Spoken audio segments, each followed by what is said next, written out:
Khadijah itu membuktikan bagaimana rasa cintanya kepada Nabi. Dalam sebuah ungkapannya, hari ini beliau nikah dengan Nabi Muhammad. Besoknya Khadijah berkata, Muhammad, aku adalah orang yang kaya raya, punya harta, punya tahta, punya jabatan, sangat banyak hartaku. Tetapi hari ini setelah engkau mempersunting diriku, apa kata Khadijah? Silahkan engkau miliki harta yang kupunya. Ada istri kita kayak gitu, Pak. Misalkan hari ini kita nikah sama istri, besok mobil Pajero Sportnya diserahkan kepada kita semua. Amit-amit, Pak. Rata-rata saya tanyakan kepada ibu-ibu di tempat pengajian, Bu, Khadijah itu saat nikah sama Nabi semuanya hartanya dikasih buat Nabi. Ibu sanggup enggak? Enggak jawabnya. Kenapa alasannya, Bu? Pada pagi yang berbahagia ini, hadir kami bukanlah untuk menggurui, namun kita lebih untuk berbagi pengalaman, mengingatkan apa yang sudah kita lupakan sehingga bisa kita terapkan dalam kehidupan di masa yang akan datang. Kita tidak berbicara bagaimana proses Isra Mi'raj itu terjadi, namun ada satu peristiwa ataupun ada beberapa hal yang penting yang kita ambil pelajaran dari proses Isra Mi'raj tersebut. Yang pertama, Nabi Muhammad hidup sebelum terjadinya peristiwa Isra Mi'raj. Beliau dicoba dengan sebuah malapetaka. Beliau dicoba dengan 1 tahun yang diberikan dengan nama tahun Amul Huzni. Apa itu, Ustaz? Tahun Amul Huzni adalah tahun gundah gulana bagi kehidupan Nabi Muhammad. Kenapa tidak? Saat itu beliau berada pada titik terendah dalam kehidupannya. Nabi Muhammad hidup leluasa di kota Mekah, mensyiarkan Islam leluasa di kota Mekah. Kapan itu terjadi? Saat masih hidup yang namanya paman beliau atas nama Abu Talib. Dalam tahun Amul Huzni, Abu Talib meninggal dunia. Bagaimana sepak terjang Abu Talib terhadap kehidupan Nabi Muhammad? Abu Talib itu pernah berkata, wahai orang-orang yang berada di kota Mekah, wahai orang-orang yang memusuhi Muhammad, andai kata engkau ingin membuat Muhammad sakit, ingin menyentuh tubuh Muhammad, maka jangankan tubuhnya, satu helai bulu Muhammad jatuh, maka siap tubuhku menjadi tanah untuk membela Muhammad dalam memperjuangkan risalah Islam. Itu yang dipungkas oleh Abu Talib, paman beliau. Yang selanjutnya apa yang terjadi? Abu Talib meninggal dunia, terasa kehilangan yang sangat luar biasa. Yang selanjutnya, yang paling krusial, yang paling penting, dan semuanya kita merasakan, poin kedua yang membuat Nabi sedih dalam tahun Amul Huzni adalah meninggalnya istri tercinta dalam kehidupan beliau. Khadijah itu membuktikan bagaimana rasa cintanya kepada Nabi. Dalam sebuah ungkapannya, hari ini beliau nikah dengan Nabi Muhammad. Besoknya Khadijah berkata, Muhammad, aku adalah orang yang kaya raya, punya harta, punya tahta, punya jabatan, sangat banyak hartaku. Tetapi hari ini setelah engkau mempersunting diriku, apa kata Khadijah? Silahkan engkau miliki harta yang kupunya. Ada istri kita kayak gitu, Pak.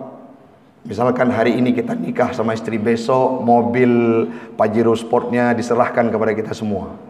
Amit-amit, Pak. Rata-rata saya tanyakan kepada ibu-ibu di tempat pengajian, Bu, Khadijah itu saat nikah sama Nabi semuanya hartanya dikasih buat Nabi. Ibu sanggup enggak? Enggak jawabnya. Kenapa alasannya, Bu? Bapak kawin lain nanti. Itu yang jadi masalahnya. Tetapi Khadijah tidak berpikir panjang. Beliau tidak melihat ke depan apa yang terjadi. Beliau sangat yakin Nabi Muhammad ini merupakan pribadi yang sangat baik. Diserahkan semua hartanya. Dalam satu waktu Khadijah kehabisan harta. Beliau berkata kepada Rasul, ya Muhammad, tidak ada lagi harta yang kumiliki. Jadi bagaimana? Aku tetap ingin berjuang bersamamu dalam menegakkan akidah Islam. Andai kata dalam perjalanan engkau membawa risalah Islam, Ada sebuah sungai yang tidak ada jembatannya, maka dengan sukarela silahkan engkau gunakan tubuhku, silahkan pasukanmu, prajuritmu menggunakan tubuhku sebagai jembatan untuk Islam ini berkembang dan berjalan kemanapun dia pergi. Artinya statement tersebut dikeluarkan oleh Khadijah dalam kehidupan Nabi Muhammad. Ada sisi yang lain yang romantis, Pak. Nabi Muhammad itu saat turun pertama terima wahyu dari Gua Hira, beliau menggigil kedinginan. Datang ke rumah, pulang ke rumah, beliau disambut dengan hangat oleh istrinya, dipanggilkan kalimat kemesraan. Tiba-tiba beliau diselimuti, dielus-elus tubuhnya, kepalanya, sehingga beliau tidur tenang. Adakah itu kita dapatkan dalam kehidupan kita sekarang, Pak? Kita pulang kerja, di kantor ditekan sama atasan, bagaimana kerjamu tidak sesuai. Tiba-tiba dapat teguran SP, pulang ke rumah jumpa lagi sama mak lampir. Sudah di kantor kita ditekan, pulang ke rumah seperti hidup dalam neraka. Istilahnya kalau orang Aceh katakan kereh ban ke ngan balikut. Para pasukan suami takut istri. Dalam kehidupan Nabi Muhammad tidak demikian. Beliau kadangkala bukan salah istri, Pak. Kita pun yang tidak mesrakan mereka. Tubuh mereka kelar sikit, gendut. Kita panggil namanya katakanlah Romlah. Bukan dengan kalimat sayang, enggak. Itu dulu saat pertama nikah. Sudah ada anak lima orang, panggilannya berbeda. Tubuhnya melar sikit, gendut, apa yang kita panggil? Kulkas 2 pintu. Tolong sediakan makan. Maka tidak romantis. Nabi Muhammad saat hidup bersama Khadijah, beliau tidak demikian. Khadijah itu terus memberi butiran-butiran cinta yang tidak henti kepada Nabi Muhammad. Saat berada di titik terendah, beliau mendampingi. Saat Nabi Muhammad gundah, beliau datang untuk memberikan semangat. Beliau kedinginan menerima wahyu pertama diselimuti Nabi Muhammad. Datang Khadijah kepada Waraqah bin Naufal, bertanya, "Ya paman, apa yang terjadi terhadap suamiku?" Diceritakan oleh Waraqah bin Naufal, itu namus yang datang kepada Nabi sebelumnya, atau disebut dengan malaikat Jibril. Sehingga Khadijah menyampaikan kepada Nabi Muhammad, "Ya kekasihku, engkau sudah diangkat menjadi nabi, menjadi rasul oleh Allah. Yang datang tadinya memberikan wahyu, itulah namus atau malaikat Jibril yang pernah hadir kepada nabi-nabi sebelumnya." Tenang Nabi, karena sosok istri yang sangat cinta kepadanya. Saat menjelang Isra Mi'raj, Khadijah yang beliau cinta, Nabi Muhammad tidak pernah menikah dengan perempuan yang lain. Siapa bilang Nabi Muhammad tidak setia? Orang yang tidak paham kepada sejarah akan berkata Nabi Muhammad itu banyak istrinya, Pak. Orang yang berkata seperti itu tidak paham sejarah. Nabi Muhammad tidak pernah menduakan cinta Khadijah selama beliau hidup bersama Khadijah. Kapan Nabi Muhammad menikah dengan istri yang lain? Setelah Khadijah meninggal dunia dan wafat. Saat menjelang Isra Mi'raj, itu yang dirasakan oleh Nabi, Pak. Coba bayangkan kita hari ini, betapa sedihnya sebelum kita nikah, sebelum ikut tes TNI, didampingi oleh istri kita dari 0.0 sampai kita punya jabatan, punya pangkat yang luar biasa. Dia tidak pernah jauh dari kehidupan kita. Saat kita sakit, kita dielus kepalanya. Hari ini istri tersebut sudah meninggal dunia. Siapa hati yang tidak sakit dan sedih? Itulah yang dirasakan oleh Nabi saat menjelang Isra dan Mi'raj. Setelah meninggalnya Abu Talib, meninggalnya Khadijah, tiba satu waktu Nabi Muhammad ini mencari ketenangan dengan membawa ajaran Islam ke kota Taif. Setiba di Taif, beliau juga tidak disambut dengan kemewahan. Singkat cerita, Nabi Muhammad dilempari dengan bebatuan mengalir darahnya. Apa yang perlu kita petik? Semua masalah, semua cobaan yang diberikan kepada Nabi sebelumnya, Allah hadirkan sebuah solusi, yaitu Isra dan Mi'raj. Isra dan Mi'raj itu secara akumulasi, substansinya adalah diperintahkan ibadah solat. Kalau kita korelasikan antara kehidupan sejarah Nabi Muhammad solat ini diberikan perintah solat untuk menenangkan hati Nabi, yang mana beliau melewati tahun Amul Huzni. Artinya kalau kita terapkan dalam kehidupan sekarang ini, solat itu menjadi solusi dalam segala sepak terjang kita, Pak. Oh Ustaz, kami solat tapi judi makin jalan, kan? Orang-orang di luar, Pak. Kita semua di sini alhamdulillah paling-paling 1, 2, 3, 4, 5 sampai 10. Kalau kita hitung banyak juga, Pak. Tapi na'udzubillah. Artinya apa? Orang yang sholat ada juga yang mereka juga kerap dengan perzinahan. Kenapa itu bisa terjadi? Sholatnya tidak lengkap atributnya. Contoh, Pak. Misalkan kita pagi-pagi itu lewat di depan lapangan Jenderal Sudirman itu.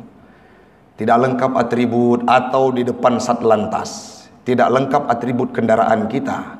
Melihat seseorang yang menggunakan baju warna rompi warna hijau, itu pasti orang akan ketakutan, hatinya dak dik duk. Ditanyakan sama kawannya, kenapa saat saya melihat orang berseragam hijau, hatiku itu dak dik duk dibuatnya? Dijawab sama kawan yang lain, itu tandanya jatuh cinta. Artinya apa? Berjumpa dengan polisi, berjumpa dengan tentara, kalau kita tidak lengkap atributnya, maka akan dihentikan kendaraan kita, tidak bisa lewat, Pak. Kalau polisi itu hidup. Tapi coba bayangkan, polisi tidur, kendaraan lewat tidak punya stop spion, ada dia bangun enggak, Pak? Artinya apa? Solat yang hidup layaknya polisi yang hidup, TNI yang hidup. Solat yang tidak hidup, solat yang tidak punya ruh, maka layaknya polisi-polisi dan TNI yang tidur. Apa yang perlu kita petik? Orang akan menjadi pribadi terbaik dalam kehidupannya kalau mampu mengaktualisasikan solat dengan ikhlas dan khusyuk dalam kehidupannya. Sebagaimana ayat yang saya sampaikan tadi, wasta'inu bis sabri was salah. Mintalah bantu kepada Allah dengan solat dan sabar, karena itu yang mampu membantu manusia pada hakikatnya. Innas salata tanha 'anil fahsya'i wal munkar. Namun yang kejadian sekarang ini, Pak, banyak orang ibadah karena gila pujian dan sanjungan. Lebih-lebih yang baru nikah. Ada anggota TNI kita yang baru nikah, masih bulan madu. Itu di depan mertua luar biasa sopan dan santunnya. Ditanyakan sama mertua, "Nek, mau kemana? Bagaimana kabarmu?" Untuk menampilkan kebaikan dan seolah-olah kita alim, pasti dijawab sama menantu yang salah kaprah. "Alhamdulillah, Mak. Alhamdulillah, Pak. Al-Fatihah waladhdallin al-hibatasa." Bagus, Pak. Dijawab di depan mertuanya. Mertuanya mulut agak merepet sikit. Semua orang dijelaskan, mantu saya alim, anggota TNI lagi, tiap hari azan di masjid. Diundang sama Pak Kapintal satu hari untuk azan Jumat. Datang ke masjid. Mertua laki-lakinya di saf belakang. Azan dia. Allahu Akbar, Allahu Akbar. Mertua di belakang bisik-bisik kepada orang lain. Itu mantu saya yang azan. Hayya 'alas salah wa akbar. Terdiam 1000 bahasa. Tapi karena beliau orangnya agak berani sedikit, maju lagi. Silap. Manusia ini penuh dengan kesilapan. Kalau tidak silap bukan manusia. Oke, silap. Satu waktu diundang untuk sholat jenazah. Ada anggota TNI yang meninggal dunia, dia jadi imam. Mertuanya di belakang, saf belakang. Solat dia, Allahu Akbar, seperti Syekh Sudais dari Arab. Allahu Akbar kedua, ruku dia, Pak. Solat jenazah ruku. Mertuanya darah dari tegap tubuhnya turun darahnya 0,5. Sambil beliau berjalan, rupanya menantu saya buaya juga, nggak jelas. Itu ibadah, solat yang karena mertua maka tidak akan mampu mewujudkan keberhasilan. Solat kita takut dengan komandan. Ada sedekah misalkan 1 sak semen ke Masjid Al-Fitrah. Itu pengumumannya sampai 5, 6, 15 kali, Pak. Pengumuman 1 sak semen Jumat yang lalu dari hamba Allah sekian, assalamualaikum. Jumpa sama Pak Bunyamin. Pak Bunyamin, nama saya bukan hamba Allah Pak, ganti pengumumannya.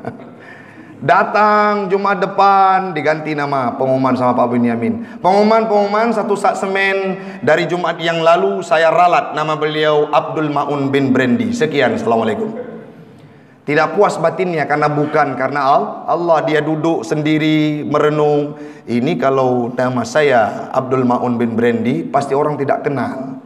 Saya punya pangkat, saya sudah haji. Lapor ke Pak Bunyamin, ada haji di belakang Pak. Bapak tahu cara sebutnya? Dalam kerongkongan, Haji Abdul Ma'un bin Brendi. 15 kali dibuat pengumuman, satu buku itu rusak karena namanya. Tiba-tiba males panitia masjid. Pengumuman satu sak semen 15 Jumat yang lalu, namanya saya ralat, nama beliau adalah Haji Abdul Ma'un bin Brendi. Orangnya agak stres sedikit. Siapa yang tidak marah Pak? Satu sak semen sedekah 15 kali pengumuman. Ini apa intinya? Ibadah yang tidak ikhlas, bukan karena Allah. Nabi Muhammad pernah menyampaikan dalam sebuah hadisnya, dalam kitab tafsir Ibnu Katsir yang kami bacakan, idza hazabahun nabi bi syai'in, apabila Nabi Muhammad itu ditimpakan dengan sesuatu, apa yang beliau lakukan? Fasalla, maka Nabi Muhammad melaksanakan solat sehingga tenang hatinya.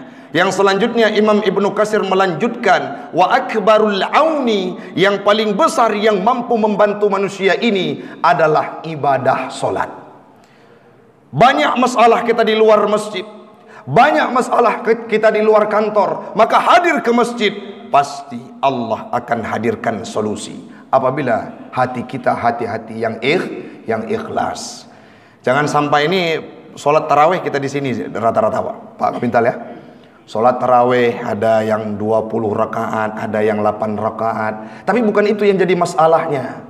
Ada orang yang saat tarawih itu lihat pengumuman, malam ini siapa imamnya. Oh, Ustadz Romi Saputra, beliau hafiz 30 juz, nggak sanggup sholat. Ada kejadian di kampung saya Pak, jangan di sini. Ibu-ibu datang ke masjid, malam kemarin dibuat pengumuman, beliau kenal imam itu agak cepat sedikit. Tiba-tiba datanglah ke masjid. Rupanya panitia masjid mengganti imam dengan hafiz yang datang dari luar. Rakaat pertama takbir Allah, 1 menit takbiratul ihram Pak. Ibu-ibu di belakang sudah ngoceh itu, merepet mereka. Lambat kali imam malam ini. Ya enggak apa-apa lah, kita sholat, mungkin bacaannya cepat. Dibaca Fatihah, Bismillahirrahmanirrahim. Mampus kita Pak. Dibaca ayat, Bismillahirrahmanirrahim. Alif Lam Mim Al-Baqarah. Dalam hati ibu-ibu tersebut lagi sholat, ini kita pulang sholat tarawih jam 5 subuh. Malam besok nggak mau lagi datang ke Masjid Al-Fitrah, mau ke Masjid Jami, ke masjid lain lah. Beliau tidak datang ke Masjid Al-Fitrah malam besok, datang beliau ke Masjid Jami. Imam yang malam kemarin di sini, malam besok di Masjid Jami. Datang ke sana beliau, pas dengar suaranya Bismillahirrahmanirrahim, dalam hati bergumam, apakah tidak ada imam lain di Lok Sumawe ini? Terdengar oleh imam. Oh, imam pun membayangkan rupanya ada ibu-ibu yang ngoceh di belakang. Mari kita tancap gas. Dirubah pola sama imam. Dari tadi yang kemarin dibaca surah-surah panjang dibalik. Fatihah 1 nafas Pak. Bismillahirrahmanirrahim. Alhamdulillahirabbil alamin arrahmanirrahim sampai waladdallin. Dijawab di belakang, amin. Disambung sama anak-anak, tancap gas Pak, seperti L300 Pajero Sport. Anak-anak kan gak panjang pikir dia Pak, yang penting cepat siap main-main. Tiba-tiba baca ayat. Sering beliau merajaah ayat-ayat panjang, Al-Baqarah, Ali Imran, An-Nisa, Al-Maidah. Tiba-tiba baca surah yang paling pendek dalam Al-Quran, Al-Kautsar. Bismillahirrahmanirrahim. Inna, si imam ini sudah sering murajaah ayat panjang, lupa di ayat pendek. 5 menit masih inna, disambung sama anak-anak belakang, inna lillahi wa inna ilaihi rajiun. Akhirnya buyar solat. Kenapa? Karena tidak didasari dengan keikhlasan. Jadi nanti 30 malam solat tarawih, anjurkan zikir kita banyak-banyak. Tiap hari harus banyak zikir, baca Quran khatam dalam sehari semalam paling kurang 1 juz, zikir 1000 kali, solat sunnah 1000 rakaat. Ayo kita solat sunnah 1000 rakaat. Ustadz udah? Belum juga. Insya Allah kita akan upayakan dari sekarang. Maka dalam kesempatan yang sangat singkat ini Pak, solusi terbaik dalam kehidupan umat Islam adalah sujud. Apa filosofi yang kita dapatkan dari solat? Mau besar jabatan kita, mau tinggi derajat kita, dimuliakan kita sama manusia, datang kita tangan dicium dibalik-balik, datang kita dihormat, diangkat tangan mereka saat datang kita, tapi saat solat kita tidak ada apa-apanya di hadapan Allah.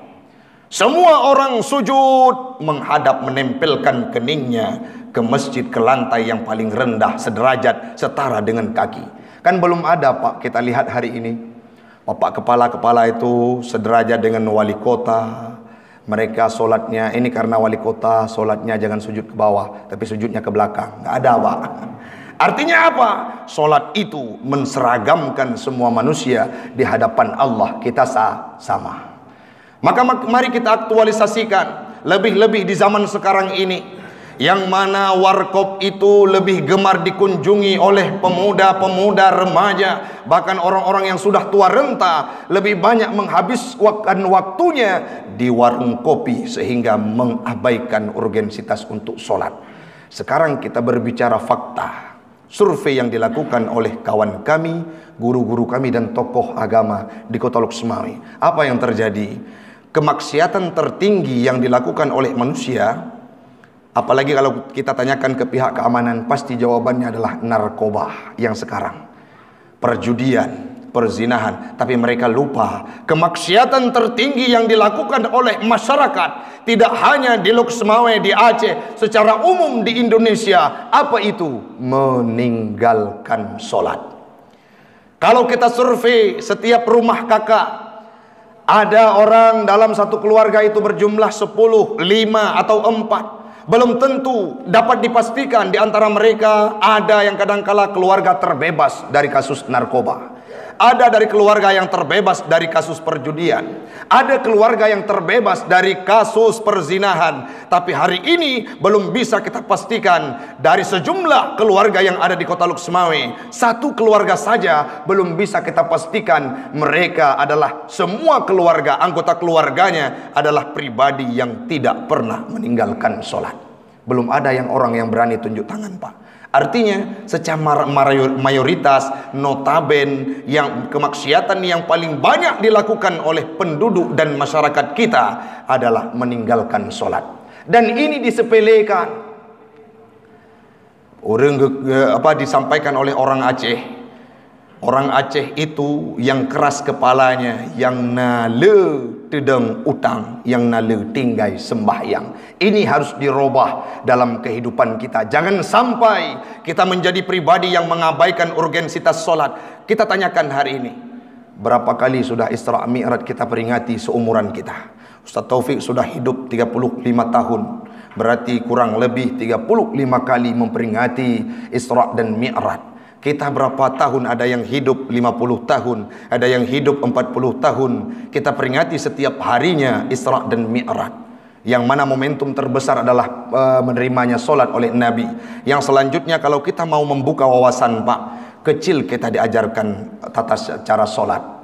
SD bagaimana bacaan solat, SMP diajarkan rukun-rukun solat, SMA ada pendidikan agama Islam yang di dalamnya disuguhkan solat. Saat kita sudah berada di tempat yang mulia ini, di korem yang mulia ini, Kabintal dan seluruh para pejabat-pejabat yang atasan kita yang mengurus masjid ini mengajarkan kita ada pengajian untuk anjuran melaksanakan ibadah solat. Tapi pertanyaannya, berapa banyak umur kita? Berapa lama sudah kita hidup, tapi kenapa solat itu masih ditinggalkan? Analogi dan filosofi yang paling simple, ada sebuah film yang diperankan oleh Jackie Chan, namanya Karate Kid kalau tidak salah. Ada sebuah adegan kepada muridnya yang disuruh buat tangan secara kontinu setiap harinya, sampai muridnya itu protes, kenapa saya disuruh buat tangan seperti ini? Nanti kamu akan dapat jawabannya. Tiba-tiba dia diperlombakan. Secara refleks, tangan yang sering dia buat tersebut untuk menangkis hantaman musuh.